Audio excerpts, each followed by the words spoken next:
Welcome to our fourth episode of the DMV Autocross Podcast. I'm Danny Kao. And I'm Atta Tabesh. Thanks for tuning in to our episode 3. Not sure why we're on our fourth episode, and this is episode 3. This must be autocrosser math. Well, you know, in SCCA Pro Solos, 3 minutes would be 30 minutes, right? So three Pro Solo minutes, maybe 30 minutes, 15 minutes, whatever. So I guess we're just keeping our autocross roots, right?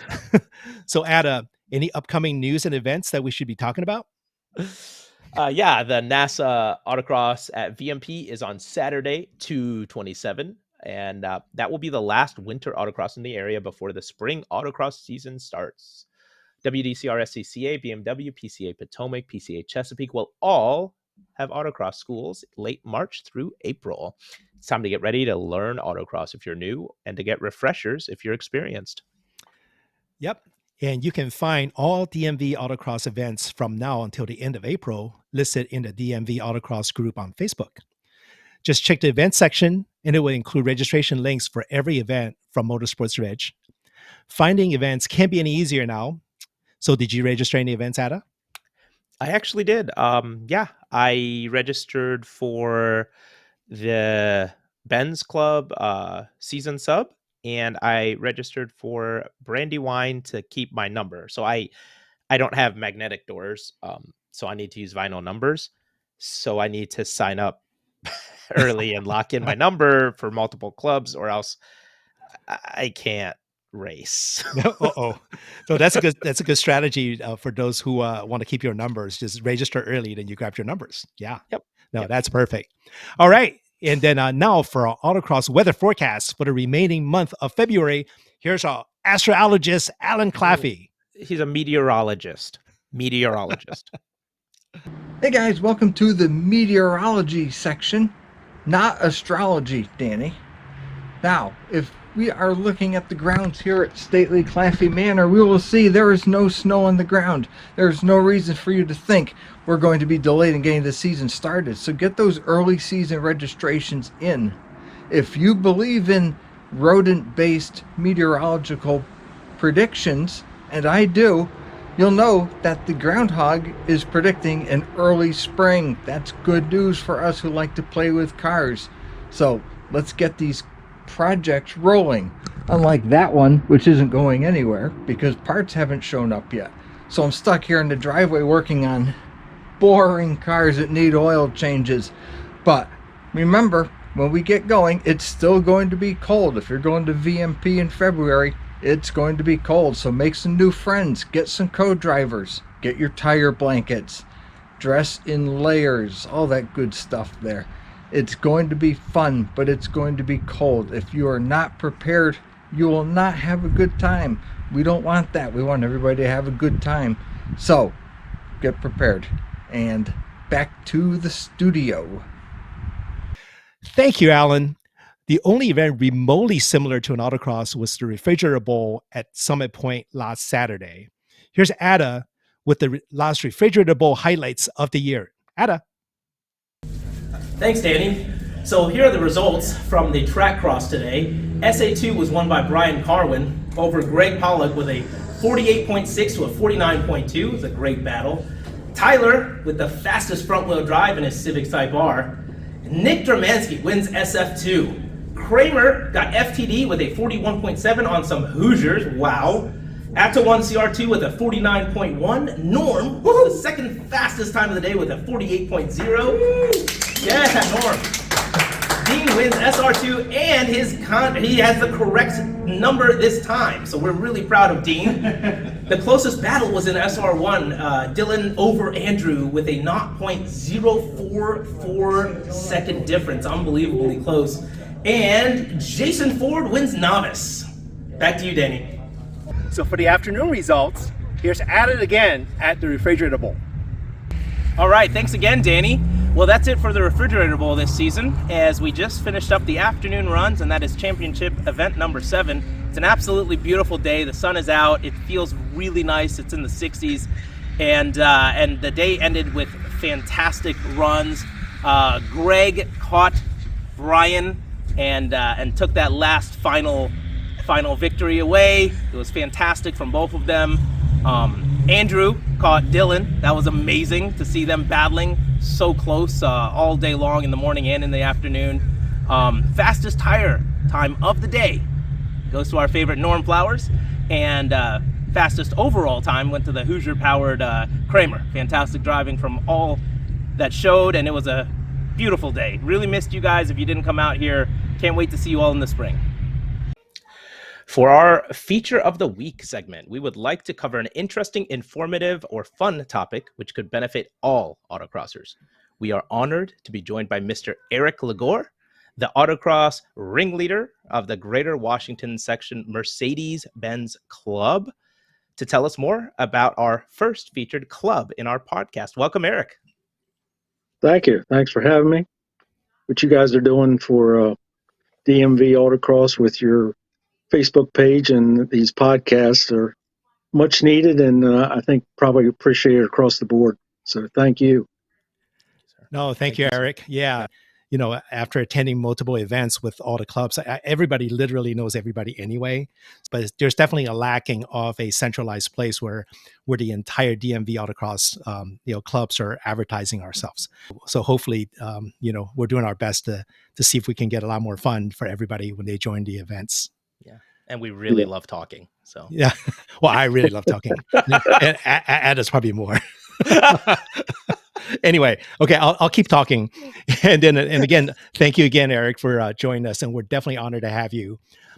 Could you introduce yourself as well as other key principles of the Mercedes-Benz Club to our listeners, and also your autocross program?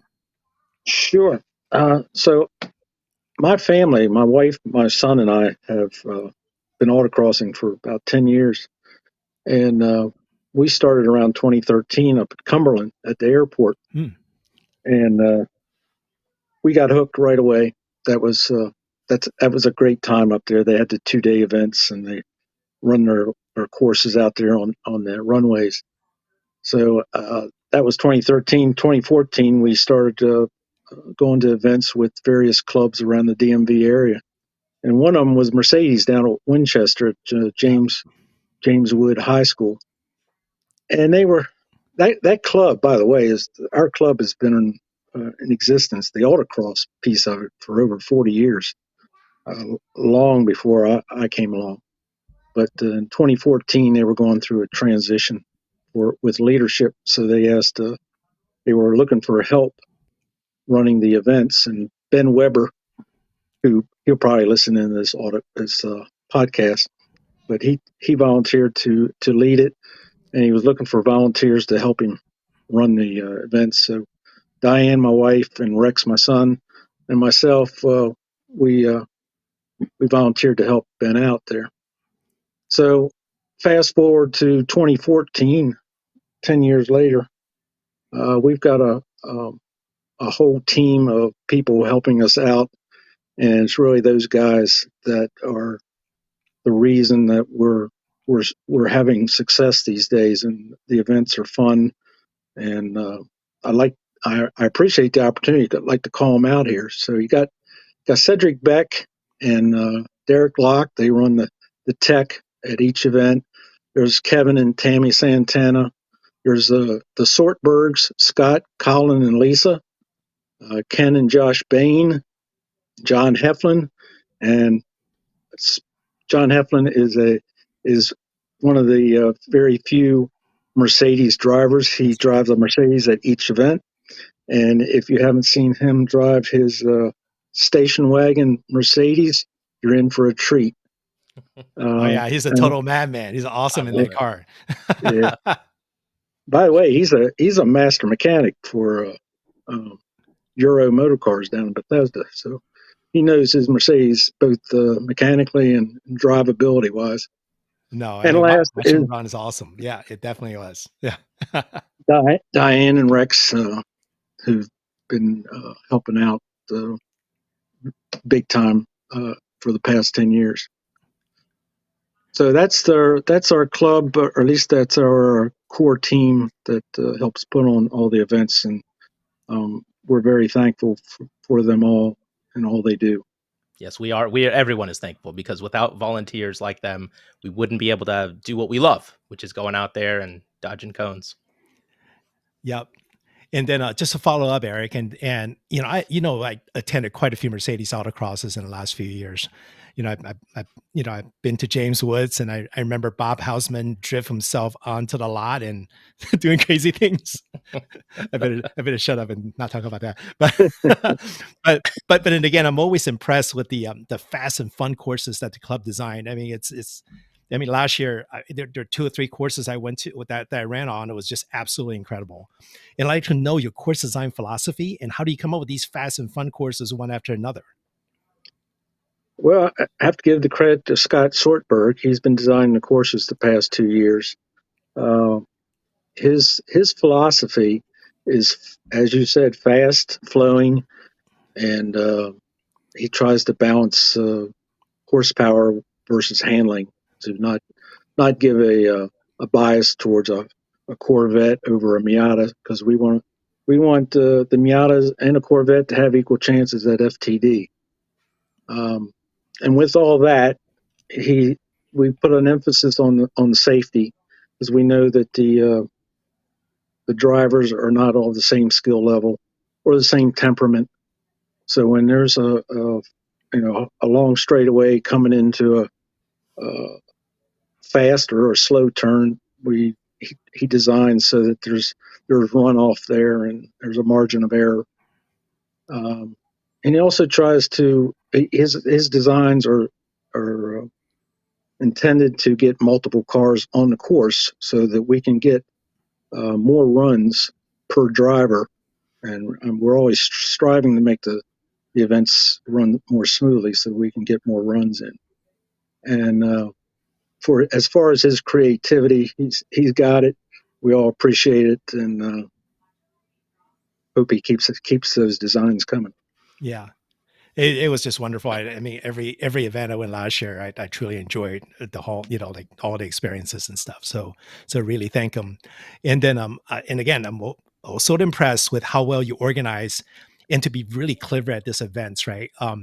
I personally enjoy how you put all the drivers and work assignment information on the wristband. No other club does that, and it gives you all the clear information, so there's no confusion on what I need to do or everybody needs to do throughout the day. We know exactly, what car numbers we got and what work assignments we have and so on. And I'm also impressed with how clearly you identify every worker station on course. You put this giant cones and big numbers so that we don't have to go around and say, okay, well, what's station 5 or how many stations do we have, right? So could you tell us how you come up with all those ideas? Well, as I said, our goal is, one of our main goals is to get as many runs in as we can. And to get to that, you need to have the event running smoothly. And we take that group of people I just mentioned are coming up with ideas all the time. And if an idea will make the event run smoother, faster, or safer, then it gets very strong consideration. And for example, the cones or the signs out the workstations, that was Kevin Santana's idea, and Kevin volunteered to go off and make them. And from our viewpoint, that cuts down on the amount of potential confusion, especially for new people. Where do I go to work? Where's workstation 3? That helps cut down on that. And when you're running 60, 70 cars and you're getting 7, 8 runs, we're over 500 runs per day. Every second counts. So every idea that can shave off a second here or there is worthy. And as far as the wristbands go, so we run 3 heats, and we know that we've got a lot of first-time drivers come to our events, and they have to remember which heat they're driving in, which heat they're working in, which workstation they're supposed to be working at. And for somebody who's new to autocrossing, that's a lot of information to retain on top of, how do I drive? What's all the things that go along with that. So even that, too, we believe is a time saver and helps to maximize the number of runs we get in. Yeah. Eric, I have a follow-up to that. It sounds like you have it all worked out for most of the participants, but what if you get a Danny who can't read his wristband. He can't count to 5. These kind of things are big question marks. And do you have any contingencies for those? Maybe an audio, maybe like a headset where someone can just keep repeating it to him. He can hear pretty well. He could use that to his advantage, maybe. Well, I can read. I just can't see. There's a little difference there. Yeah. Well, we will do what it takes, whatever it takes. We're patient. In Danny's defense, I can only get up to 3. So anything after that, good luck. So Eric, I have a follow-up question. So for this coming year, are the run formats are still going to be fairly close? Are we still doing morning work run and then afternoon work run? And then how's the format of the autocross going to be this year? Is it going to be fairly similar to the previous years? It'll be the same as last year. Okay. Exactly the same. Hey, yeah. I want to go back to that wristband thing. I gotta give a shout out there to Ken Bain. I mean, it was his idea on this, so I've got to, Ken, if you're listening in, great job. We've had many positive reviews on those wristbands, so he deserves the credit. Yeah, that was definitely the best idea. No question. Yeah. So that just make everything so clear, when you attend events. So that we really thanks, the Ken with this idea. Well, I was coming back to your question about this year's events. We usually team up with those 10 or 12 people every year in, say, February. It'll be late February, early March. And everybody will come together and bring up new ideas like wristbands and whatever might make the events run smoother. So things might run differently, but only slightly. We'll still be running 3 heats like last year. One of the reasons we run 3 heats is we've got some people that say they're not accustomed to standing out there for an hour and a half working a workstation. And when we have 3 heats, you got 1 heat that you're driving, 1 heat you're working, 1 heat you're off, and you can go get lunch. So that allows us to run continuously through the day. Everybody's going to have 2 heats where they don't have anything to do, and they can get their lunch and they can relax. And it also means that each of those heats are effectively 1 hour. They're 45 minutes of driving, and we allow 15 minutes for changeover. That means that anybody who's working out there doesn't have to stand out there for more than 45 minutes. And I think we've also gotten positive reviews on that.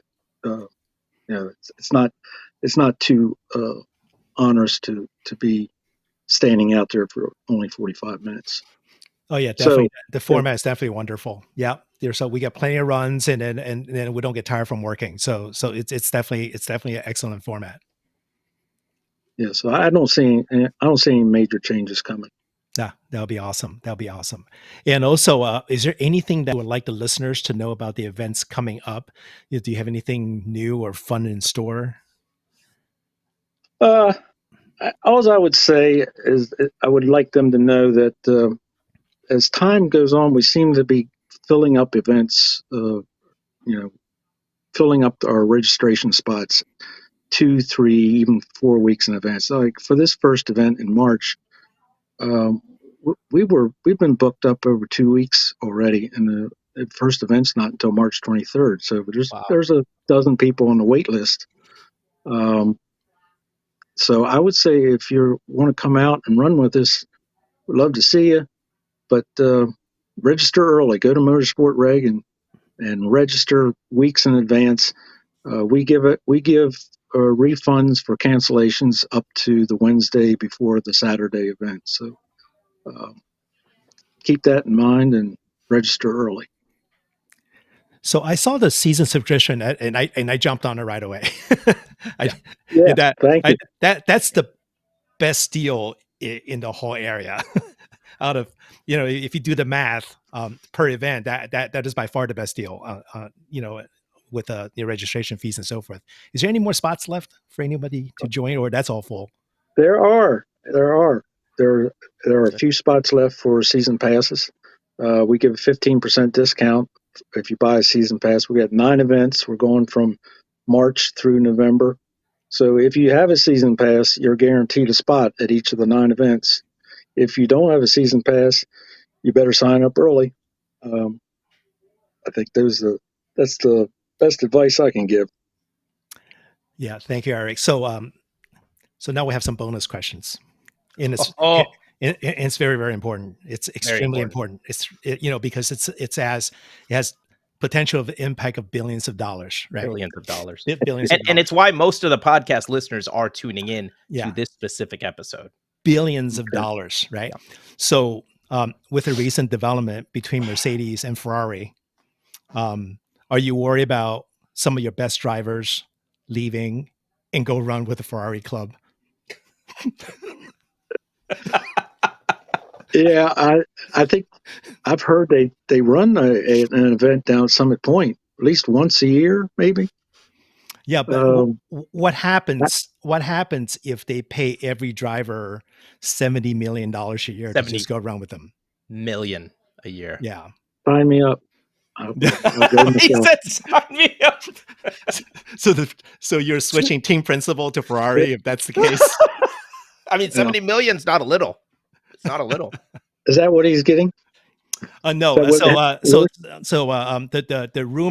rumor of what Lewis is getting is he's getting more than Max Verstappen. So yeah, they're saying he's going to be the highest paid. Yeah, Verstappen's getting paid $70 million a year. So he's going to be more. So he's going to be 70 million plus a quarter. He's going to be 70. He's going to be 72. I bet. Yeah.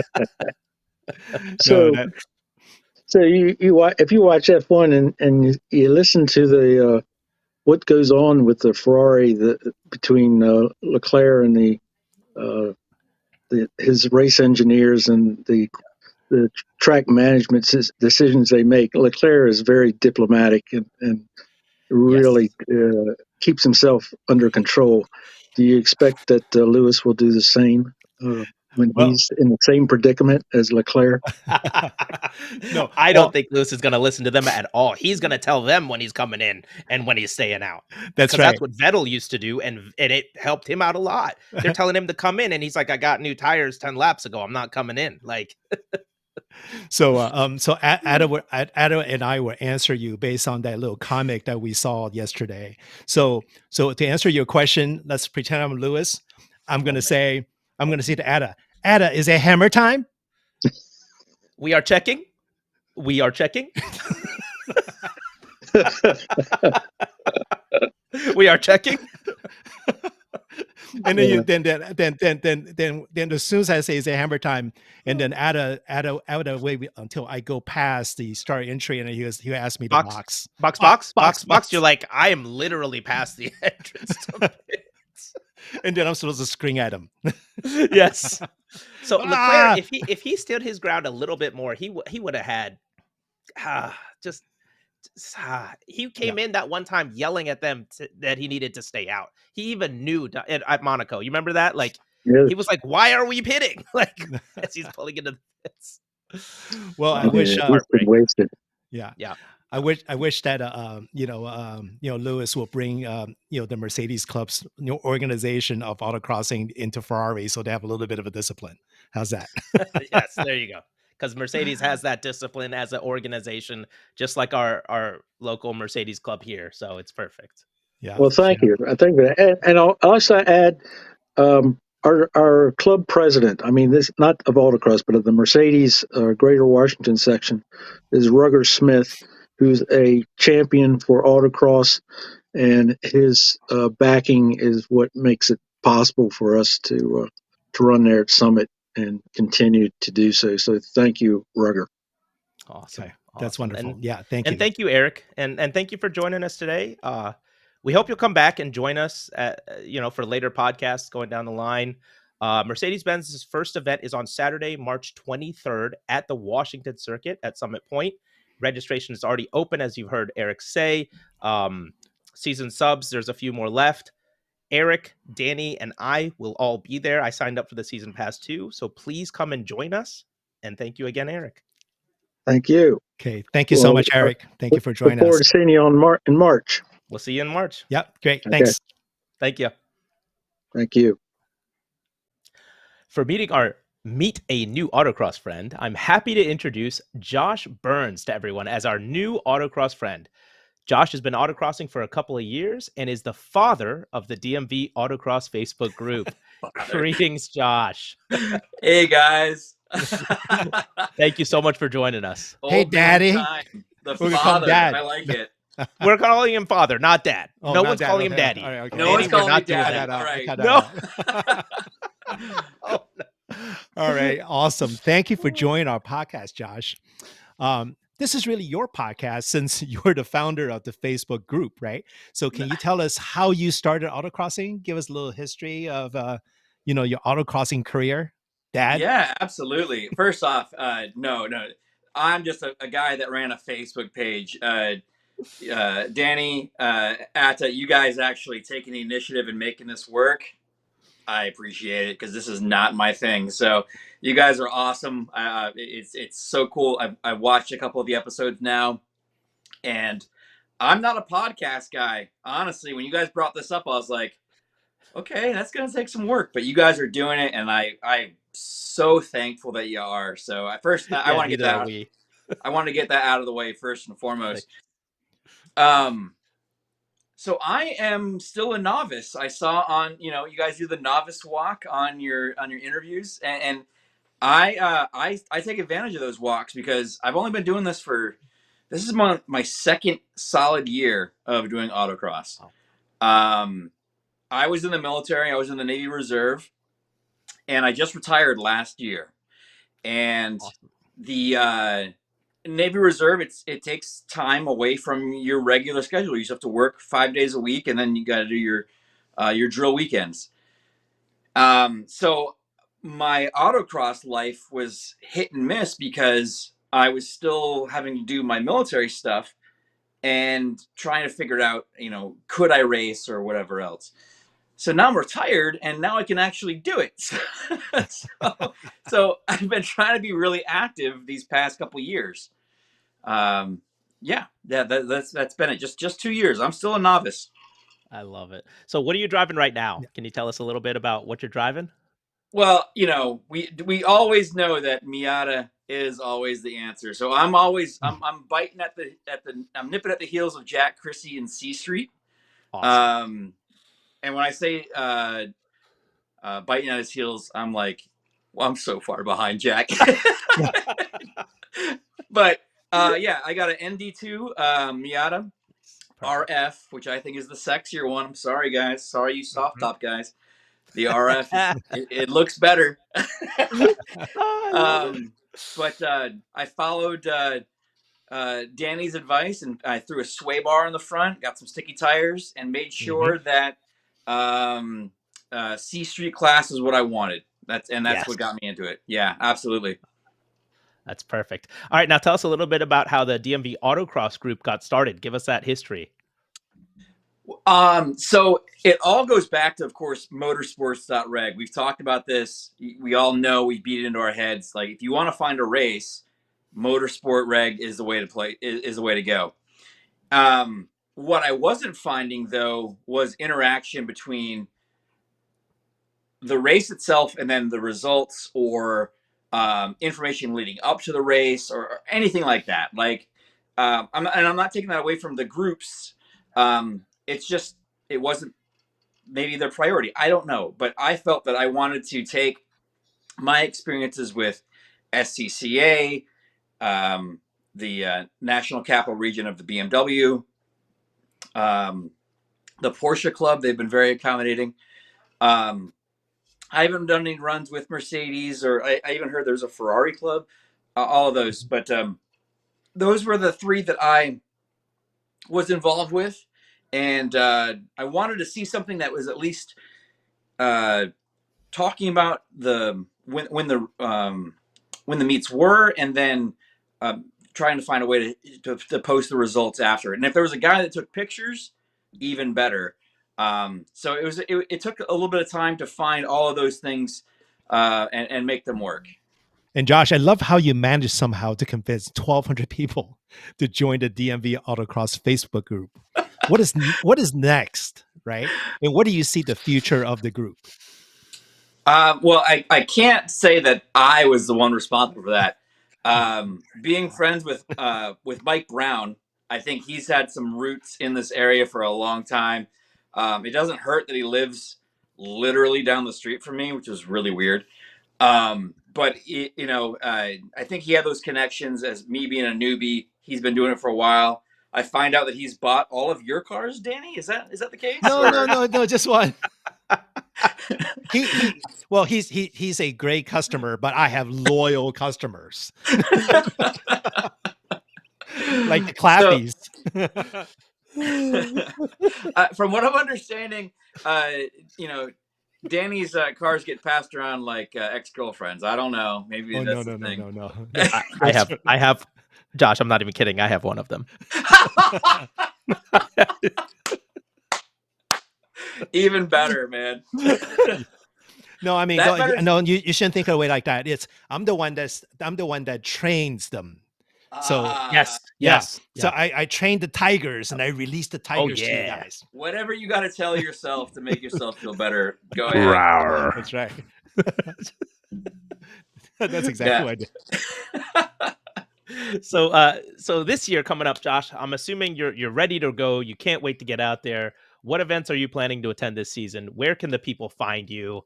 I mean, I've had a lot of fun with SCCA and the BMW Club. Those are my two main ones that I would always try to make sure I got a season subscription with.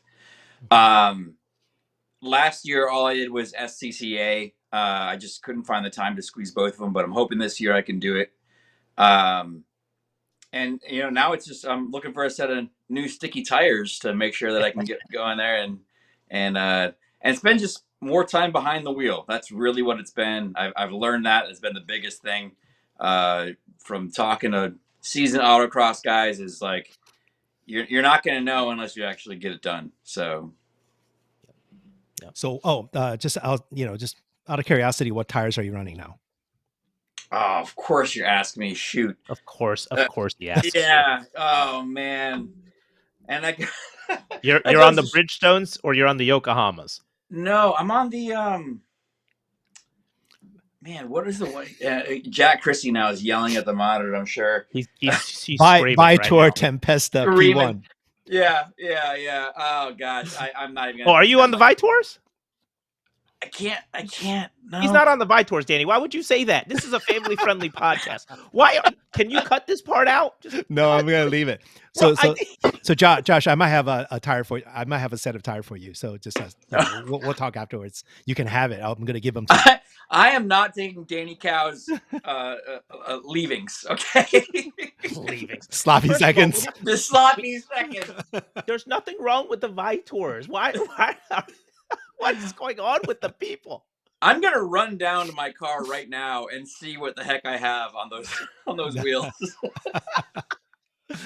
All right, that's awesome. So with that said, and thank you very much, Josh, for spending time with us. For all the new listeners out there, if you have any complaints about this particular podcast or any contents, please direct them to Josh, since Josh is the father of this podcast. Can I make a quick plug, Danny? Sure, of course. So just regarding the Facebook page itself, I do have to try to screen every new person that does come on board. Not that I want to see what you guys are all into, but I'm making sure there's no bots and scammers and things like that. So two things. First off, if I delete you by accident, I'm really sorry. Because a lot of you guys don't give me a lot to work with. I'm seeing like no one's home of record, or even if they've got car photos or anything like that. So I'm trying my best. It would be helpful if you answer any of those questions, those membership questions. It helps me kind of get through the process faster. Danny's been helping me out with that, and I think we've got Mike Brown as a moderator as well. So anything like that just helps out. Also, if I can make one more plug, I'm into sim racing. If there's anybody in the DMV area that is into sim racing as well, hit me up on the messenger and maybe we can get something going on with that too. So that'd be really cool. All Love right, it. that's awesome. But I want you to know, Josh, since I'm doing the moderator work, so every time when things pop up, whenever I see a total dorky autocrosser, I immediately accept them. I leave Yeah. you with all the beautiful women for you Yeah, to don't make the accept them. decisions on. And I got to show, I did wear my special autocross We shirt. love it. Yeah. Love it. One Can of you my take it off real quick favorites. so we can get a better picture of that shirt? Just Yeah. just Get my Nice. man nipples. Make sure you Yeah. get a picture. hey, this is a It's there. family-friendly It's there. podcast. If you use that as your profile and try to join our club, I'm banning you like right away. You're I not love banning it. him. You're accepting him. You know you're accepting him. All right. And again, thank you so much for joining us for Yes. the Meet a New Autocross Friend segment. I look forward to seeing you guys on the grid. We'll see you Awesome. soon, brother. Okay, great. Thank you so much.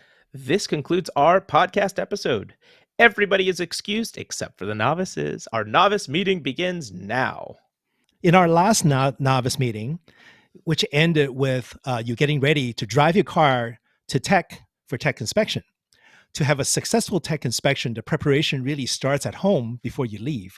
Today, we'll talk about the things that you need to do at home ahead of the event so that you can just show up in tech with success. Yep. All right.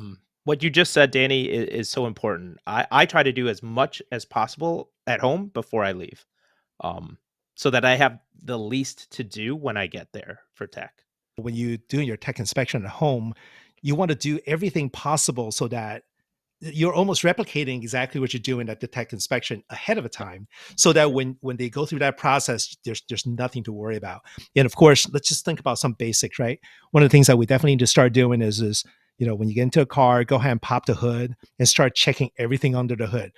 We don't want to see any liquids or any oil or any of that stuff floating around. And then because if you when you pop the hood, you start to see right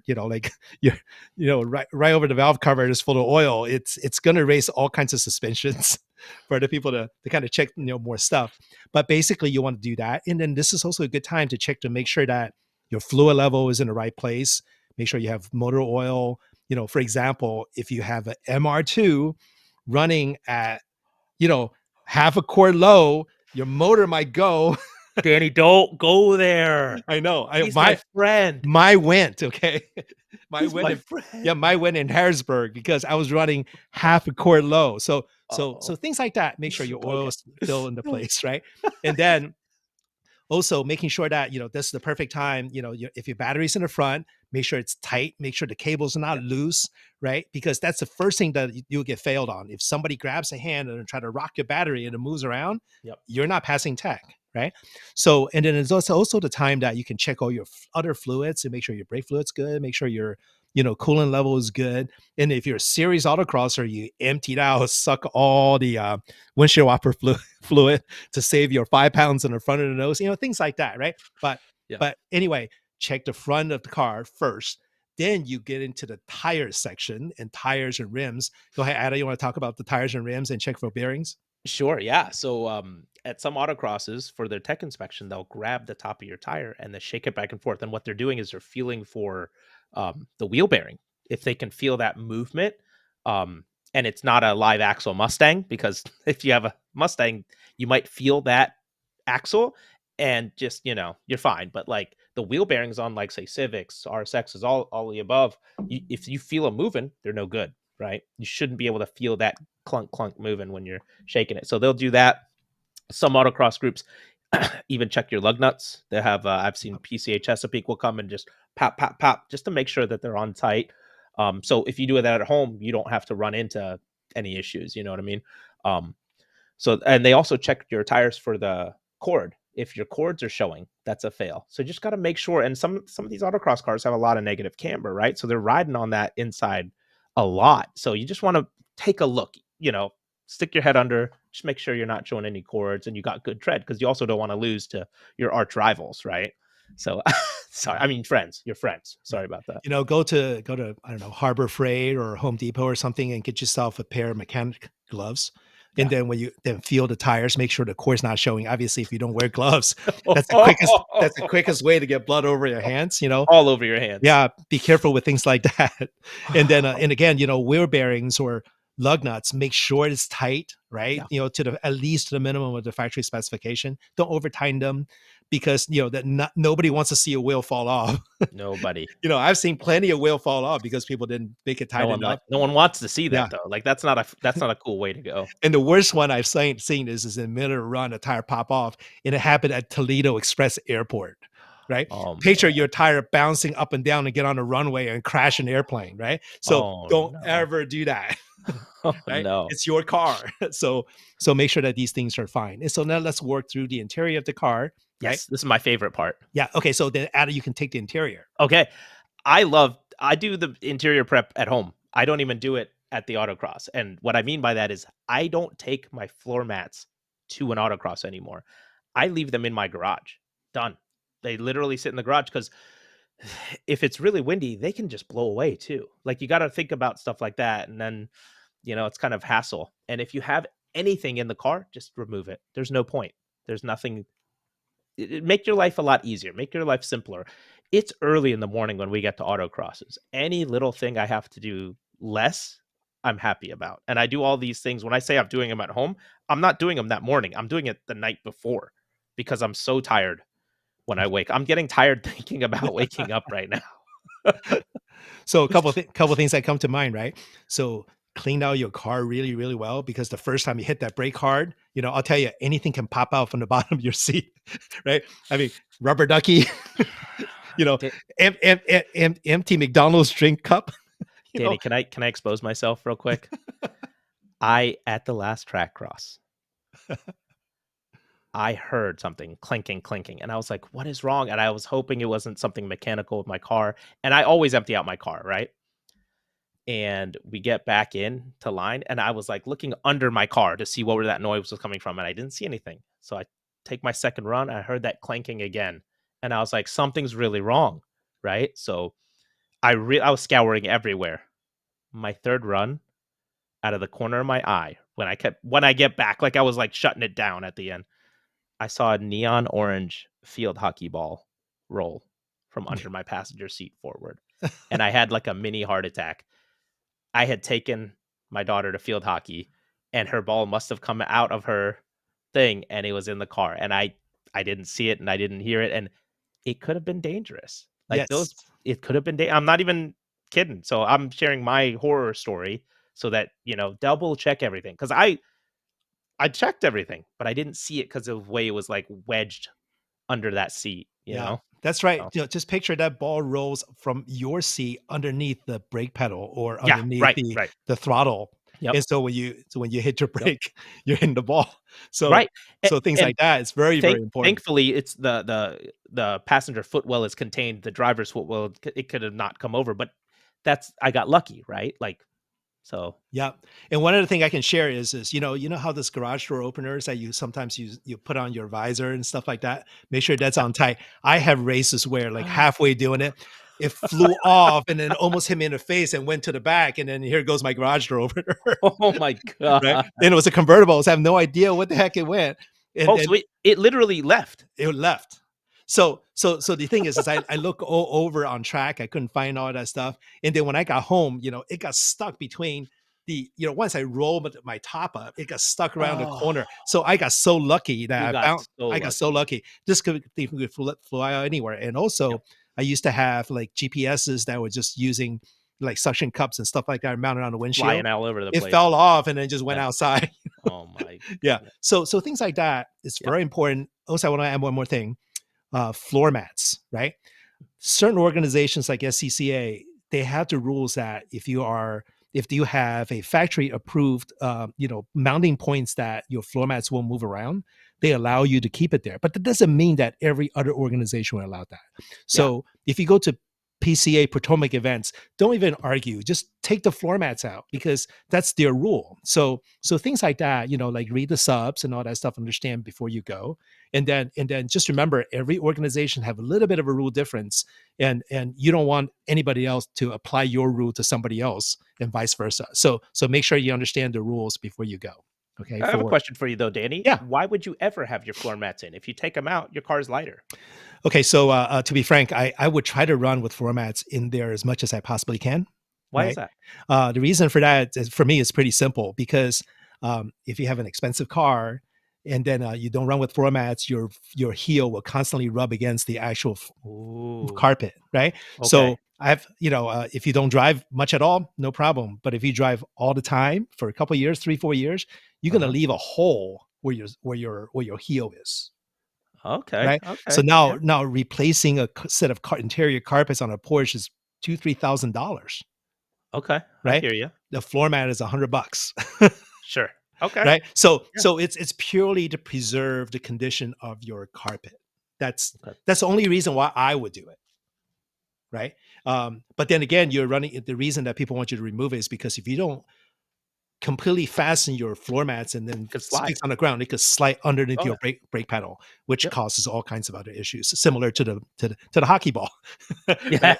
Yeah. So that's something and again, the reason I want to mention that is because I know that for Porsche events, they're adamant about you removing floor mats. In Okay. the SCCA events, you don't have to move your floor mats, but don't use one standard to apply to the other standard. Would Sure. respect whatever the organization that's telling us to do. Yeah. Right on. And then let's go to the back of the car. And so a couple of things I want to mention in the back of the car, and then Ada can grab the rest if I miss something. One is you definitely empty everything out of your trunk, everything, Mhm. right? Yeah. So if you have a spare tire or something on the older cars or something like that, toolkits and stuff like that, take them out, right? During the race. Not only you run into you might not run into a risk of things banging around the back, right? Yeah. Also, it probably drops another 20 pounds. Yeah. It gives you a Sure. little bit of advantage, right? So that's thing number one. And number two, which I've seen quite a bit, especially in the older autocross cars, when you start rocking around back and forth, sometimes your exhaust will fall off the hangers, right? So then all of a sudden you got exhaust bouncing back and forth and making all kinds of noises.